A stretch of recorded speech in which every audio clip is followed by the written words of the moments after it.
All right. Hello, everyone. Thank you for watching.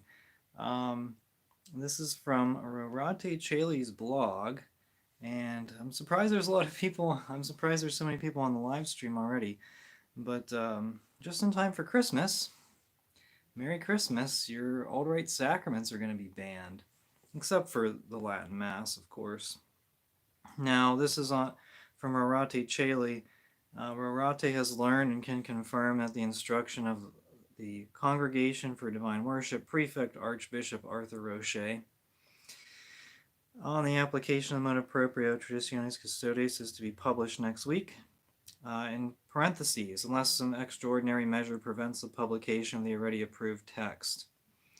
The instruction will try to impose over the global church by violent and illegitimate will of the legislator the blueprint established for the Diocese of Rome.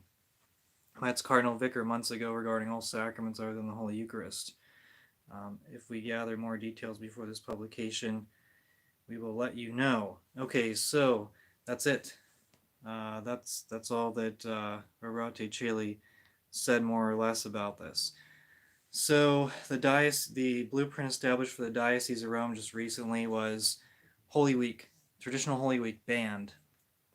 Um, all rite sacraments banned, except for the Latin Mass.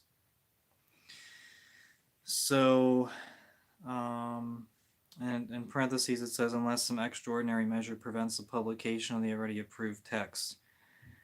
So the extraordinary measure would probably be like Pope Francis having poor health or something like that. I don't. So why do I think this is going to happen? Well, Rorate Caeli, if you remember, in July, Rorate Caeli was saying, "Oh, the Latin Mass is in danger. The Chicken Little trads, right? The sky is falling." Well, guess what? It did. For years, Rorate Caeli and others had been saying the Latin Mass is in danger, and people like me were like, "All right, I'll believe it when I see it," and we saw it in July. So Rorate Caeli was right once with these rumors, and I have no reason to doubt that whoever runs his blog is right again. We'll see. It's next week, and I would imagine it will happen earlier in the week rather than later because the later in the week you get next week, the closer you get to Christmas, and these people don't want to. I think they'll want to really ease into Christmas. So, Merry Christmas to the FSSP and the Institute of Christ the King.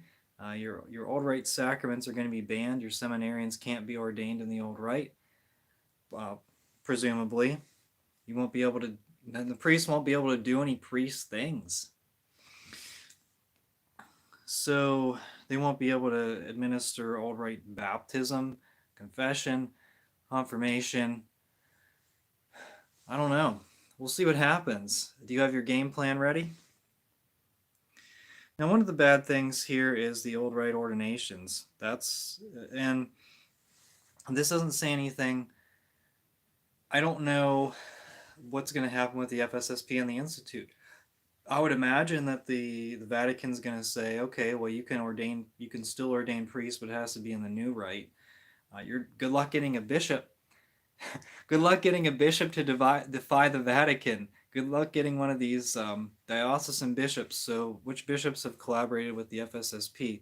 Well, Cordileone, Archbishop Cordileone, Bishop Strickland, I believe Bishop Paprocki have all done ordinations in the old rite. Bishop Connolly of Nebraska, Lincoln, Nebraska, he has the FSSP seminary is in the geographical area of his diocese. And so I believe at least those bishops have helped out and assisted the FSSP greatly with ordinations. Who else has helped them out? Probably a number of other bishops, if any of you know them off the top of your heads. Are any of them going to do old rite ordinations now? Probably not. They're probably not going to defy the Vatican and do old rite ordinations. So what are your options? The FSSP was founded by a group of priests who left the SSPX after Archbishop Lefebvre consecrated bishops. And the Vatican reached out to the FSSP, what was to be formed as the FSSP, and they promised them a bishop. That was 30 years ago. No bishop. And now we see why the bishops were so important. So the SSPX has bishops, and they're going to be the ones that are going to be ordaining priests in the old rite. Now the SSPX, it's not good news for the SSPX either. I mean, they're going to get a bunch of people initially, fleeing to their parishes, and especially younger families saying, "Hey, can you please baptize my baby in the old rite?" They'll say, "Sure." Problem is, they'll probably get excommunicated. I mean, I think it's going to happen again.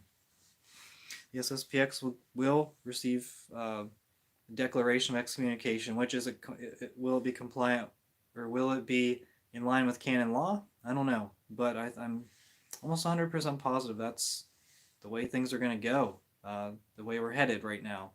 Now, obviously, Pope Francis' health is kind of questionable at this point, and that could throw a wrench into things, and so we need to pray for a Catholic Pope. Now, the oath against modernism.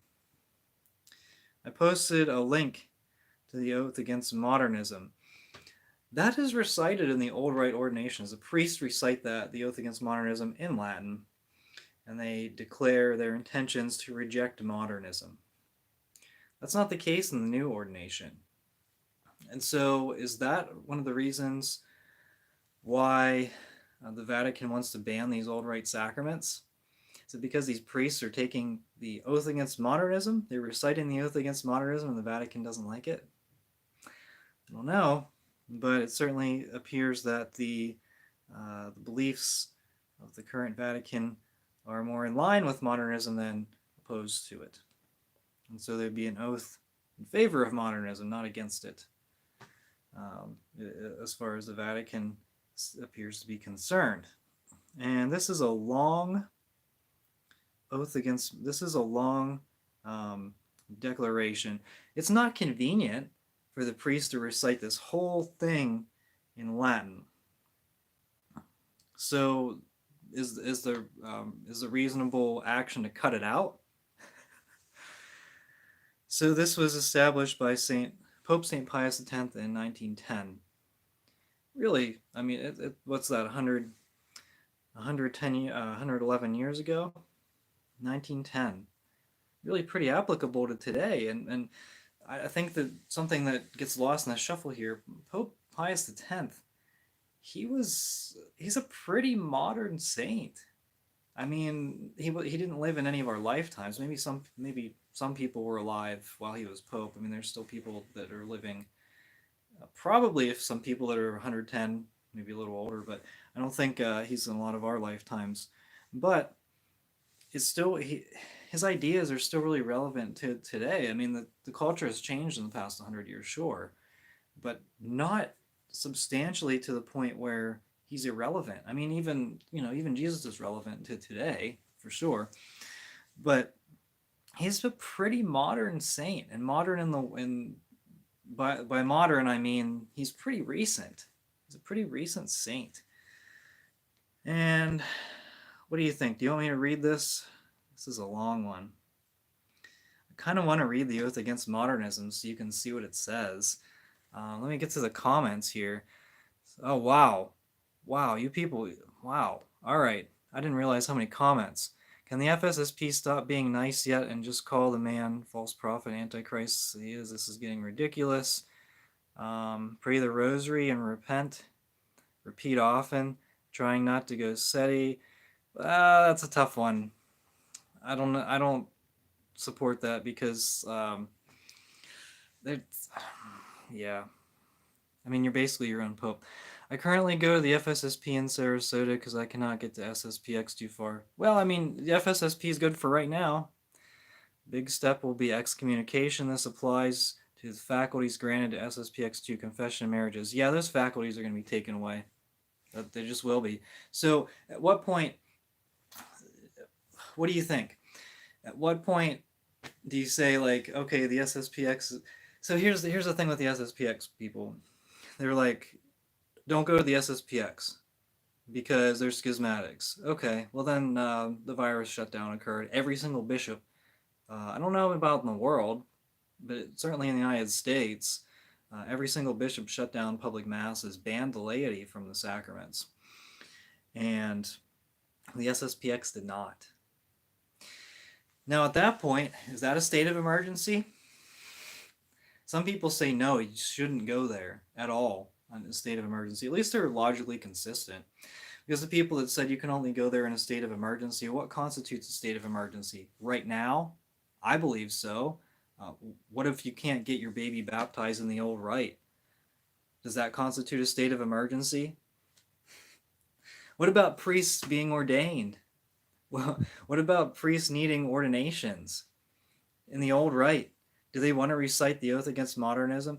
As a bishop, do you want your priest to recite the oath against modernism in his ordination? Do you want your priest to be a modernist? Because if you don't, then you're a modernist as well. Or if you want your priest to be a modernist, you're not a Catholic bishop.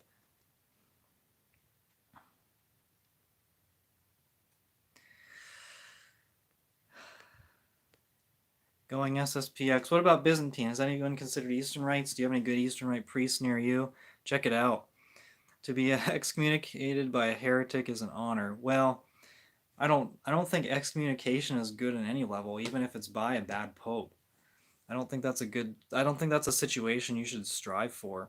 I think you should try to stay in communion with the Catholic Church, even if it's run by a rotten Vatican. Bishop Gaynor in Harrisburg is good. Sold the FSSP their parish this fall. That's an interesting point.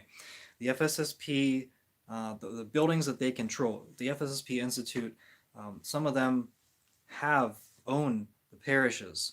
What's going to happen if they decide to resist? Now, what I think, based on what the FSSP and the Institute have said so far, is that they appealed to Pope Francis after Traditionis Custodes. And it was kind of a weak, like wimpy appeal. But I think that's basically the cards they're going to play. And by that, I mean that they're just going to say things, they're just going to say as little as possible publicly. And then if these old rite sacraments are banned, they might just move on as if nothing happened and continue to administer the old rite sacraments. That's my hope for the FSSP and the Institute, because they're not going to stand up like the SSPX and say this is clearly incorrect. This is theologically, I don't want to say, use some terminology, but this is theologically incompatible with the Catholic faith, like the SSPX would say. The SSPX would just come right out and say it. The FSSP and the Institute, I think they're going to play the long game, and they're going to force the bishops to kick them out for saying for doing an old rite baptism, administering old rite confession, doing old rite confirmations. Are you going to have to go to an SSPX parish to get the old rite confirmations? Is that the only place you can get confirmation in the old rite for your kids? That's ridiculous. But it might happen. What documents or letters can be read to this? I don't know. A major issue the left has with the TLM seems to be this skepticism with ecumenia. Yeah, ecumenism. What about accompaniment? How are you going to accompany the people that are nostalgic for the Latin Mass? I was born after Vatican II. I'm nostalgic for a thing that never existed during my lifetime. Nothing shocks me with this new church anymore. It will be up to the bishops ultimately, or it is going to bypass the bishops. How can it? Or how can the bishops get around it if the old rite sacraments are banned? I mean, this is what it seems like. I think if the TLM communities would agree not to criticize interreligious Pachamama services, they would leave them alone. Ecumenia seems to be what they love more than anything else. Even the Byzantines have issues. Yeah, I agree with the Byzantines. It's hit or miss based on the priest. Hopefully if you have a Byzantine church nearby, you can have a good priest. The ones that I talk to seem very solid. So hopefully you're fortunate like I am. You don't see the Byzantines criticizing the ecumenism as much, though. I think that's why they're left alone. No, I think what happens is the Byzantines have a different hierarchy. I watched a video on this. It was Matt Fradd interviewed a Byzantine priest, and it was like a almost a 3-hour interview. This Byzantine priest, among other things, discussed that the Byzantines, I think he was a Ruthenian Byzantine, and so they have their own like patriarch. Um, I don't know if they call him a metropolitan archbishop. I think he's a patriarch, and he's basically the head of the Ruthenian Byzantine Church, and he is directly under the Pope, but there's a certain element where the Pope doesn't directly control what the Patriarch does. And technically, it's up to the Patriarch to appoint his own bishops. Now, what's going on in practice is that Rome is appointing these bishops. But it's up to the Patriarch. The Patriarch does have the authority to appoint his own bishops. So the Pope doesn't necessarily have the authority to determine which bishops are appointed. However, he does anyway. It's kind of funny. It's the other way around with the Chinese government. Pope doesn't have the authority to appoint Chinese bishops. The Chinese government does, and then the Pope can approve it or loses money from the Chinese government. They're Eastern Catholic traditionalists as well, like St. Joseph, the Society of St. Joseph. I don't know anything about them. I'll have to look them up. Let's see. Romans had a Byzantine priest. I had a Byzantine priest I was pushing the globalist jab. Okay. I mean, that happens, you know. I actually refused a job for a Byzantine priest when I said that I was so jealous of their liturgy because I was robbed of tradition. And growing up, he replied, "We don't talk about that." I refused the job offer after he said that, and that's disappointing. I know, like I said, the Byzantine priests and deacons I talked to, they're like fascinated with the Latin Mass. I don't see Byzantines as active on the internet, though. Well, you know why? I don't see the Byzantines as active on the internet, though. If Alexander Teshugua was a Byzantine and he dunked the Pachamama, the left would hate them as much. Well, you know why? It's because the Byzantine church is much smaller than the Roman church. It's significantly smaller. That's why you don't see as much Byzantine presence on the internet. I mean, that's just how it is. Now, the Byzantines themselves are suffering from... I think there is some modernization in the Byzantine Rite. They're suffering from that. But, and as a result, you see parishes that are kind of aging, a little bit older, congregations in the parishes. They're also kind of suffering from Byzantine Catholics marrying Roman Catholics, and then they just decide to go Novus Ordo because that's more convenient. It's unfortunate, but that's how it works. FSSP was founded because they abandoned Lefebvre when he consecrated the bishops. 30 years later, Vatican is shutting down the FSSP because they don't have bishops. Are they going to admit they were wrong? Well, I think it's very clear, and even just a few years ago, I was like, I'm not so sure about this SSPX thing. I don't really want to talk about it because I was uncomfortable about it. But now, I mean, you can clearly see, all right, the FSSP didn't get their own bishop. And Lefebvre, it justifies everything he did. It really does. That's actually why I left the Byzantine Church and went SSPX, no jab, pushing in the SSPX. Michael Laughlin is a Byzantine.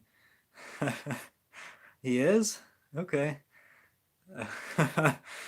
The left sees all the non-Roman rites through the lens of ecumenism and moving towards a one-world church, even if the Byzantines don't see themselves that way. I know some super trad Byzantines.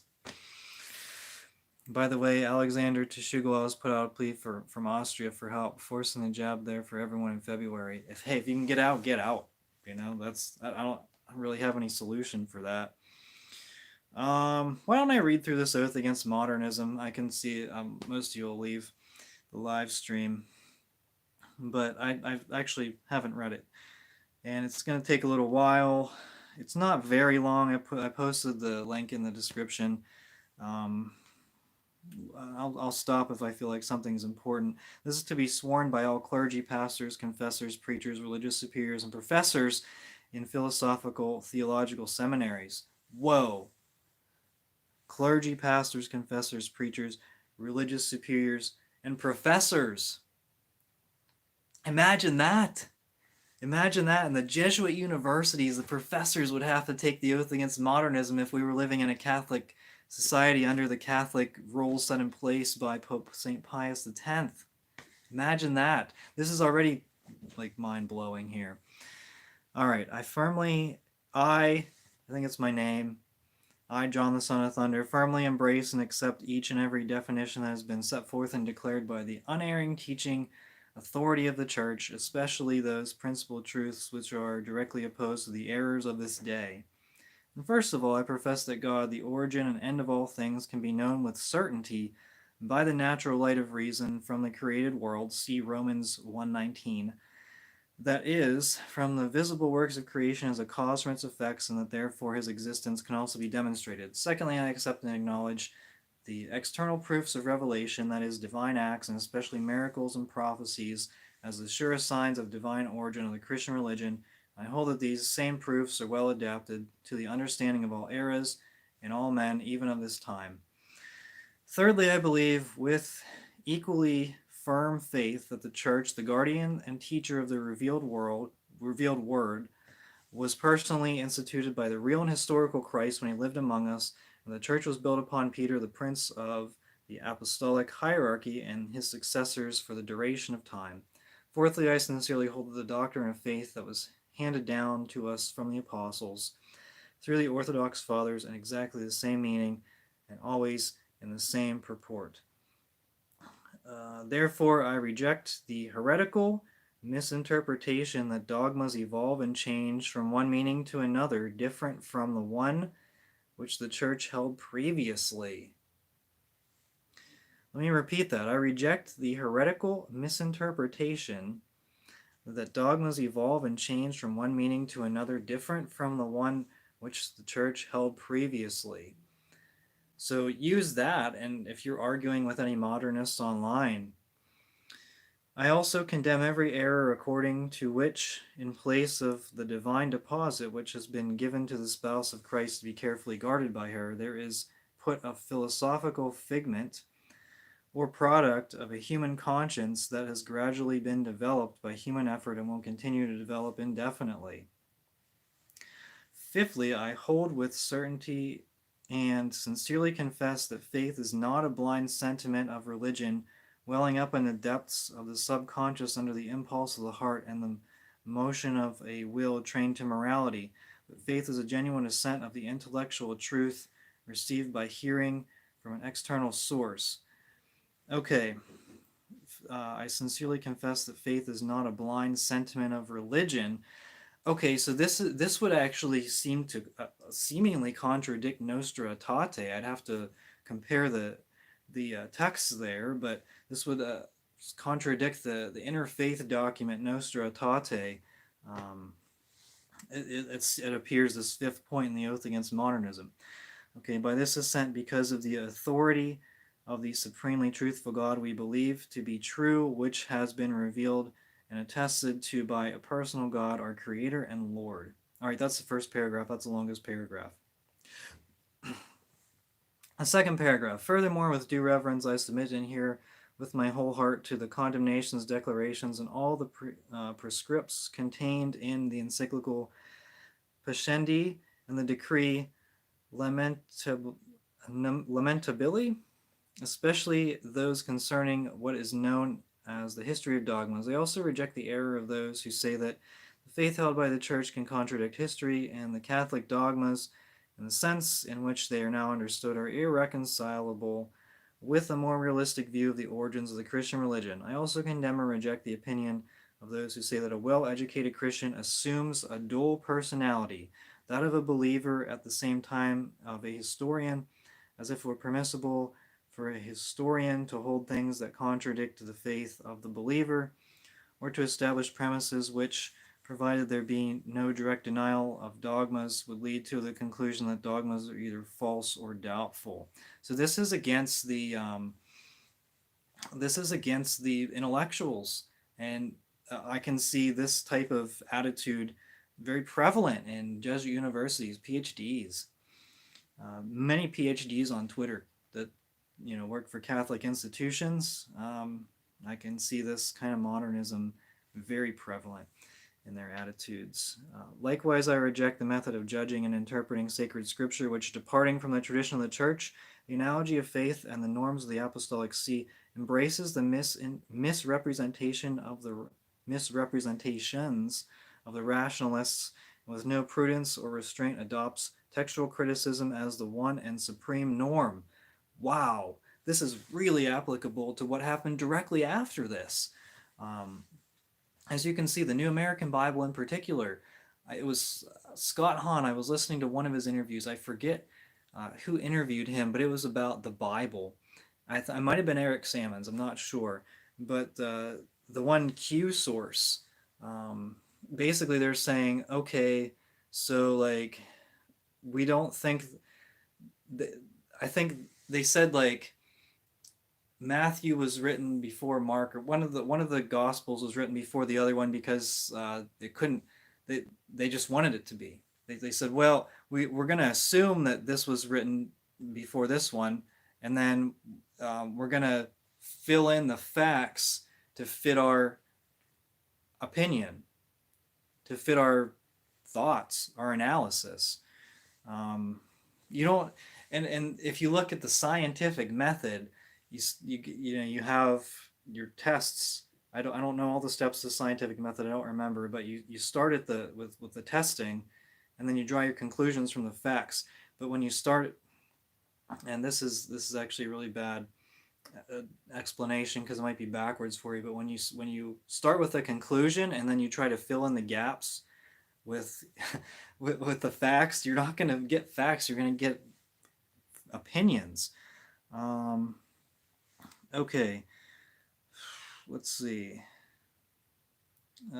Furthermore, okay, this goes even further. Furthermore, I reject the opinion of those who hold that a professor lecturing or writing on a historical theological subjects should first put aside any preconceived opinion about the supernatural origin of the Catholic tradition or about the divine promise of help to preserve all revealed truth forever, and that they should interpret the findings of each of the fathers solely by scientific principles, excluding all sacred authority, with the same liberty of judgment that is common in the investigation of all ordinary historical documents. That's the end of the second paragraph, and there's a very short paragraph and a sentence after that. But I, if I would have read further, then what I said about the scientific method would have been exactly the same thing I would have said after that. So let's start at the third paragraph. Finally, I declare I'm completely opposed to the error of the modernists who hold that there is nothing divine in sacred tradition, or what is far worse, say that there is, but in a pantheistic sense, with the result that there would remain nothing but the plain simple fact, one to be put on a par with the ordinary facts of history, the fact, namely, that a group of men, by their own labor, skill, and talent, have continued through subsequent ages a school begun by Christ and his apostles. Wow. Did are you sure Pope Pius X didn't have visions of Pope Francis? This looks exactly like what's going on today in the modern church. I firmly hold then and shall hold to my dying breath the belief of the fathers in the charism of truth, which certainly is, was, and always will be the succession of the episcopacy and the apostles. The purpose of this is then not that the dogma may be tailored according to what seems better and more suited to the culture of each age, rather that the absolute and immutable truth preached by the apostles from the beginning may never be believed to be different, may never be understood in any other way. And in the third paragraph and the final sentence, I promise that I shall keep these articles faithfully, entirely, and sincerely, and guard them inviolate, in no way deviating from them in teaching or in any way in word or in writing. Thus I promise, I swear, so help me God. Wow. Okay. So this is the oath against modernism. Do you see any parallels of what was going on then to what's going on now? But even now, more so in a larger sense, the oath against modernism that was instituted by Pope St. Pius X, it seems like all of these points are occurring today. And how many problems in the church could have been eliminated if Pope Paul VI had not removed the oath against modernism and ordinations, but professors in philosophical and theological seminaries, professors, if all the professors signed this oath against modernism, then pretty much I would imagine what 90 some percent of them would be fired in these so-called Catholic institutions because they promote some of this stuff blatantly. They promote modernism and heresy blatantly in a lot of these universities. But even the priests, how many of them would be suspended for, crimes against the oath against modernism, promoting modernism? This is crazy. Okay, so that's the oath against modernism. Getting back to the Rorate Caeli thing, we'll see what happens with the Institute and the FSSP. They have a decision to make. This is the reckoning. And what are they going to do? I have no idea. Like I said, my best guess would be that they're just going to move forward and some of them will proceed as if this didn't happen. Are any of them going to just overall reject everything? What are the superiors going to do? That's the most important thing, because they got it. I think if they move together in unity, it's going to. Imagine if every FSSP parish said, "Sorry, we're just going to continue," or "Sorry, not sorry. We're going to continue to administer the old rite sacraments, whether you like it or not." Now, obviously, they don't have bishops, so they can't do old rite ordinations. But if they move forward with their plans, if they just move forward, then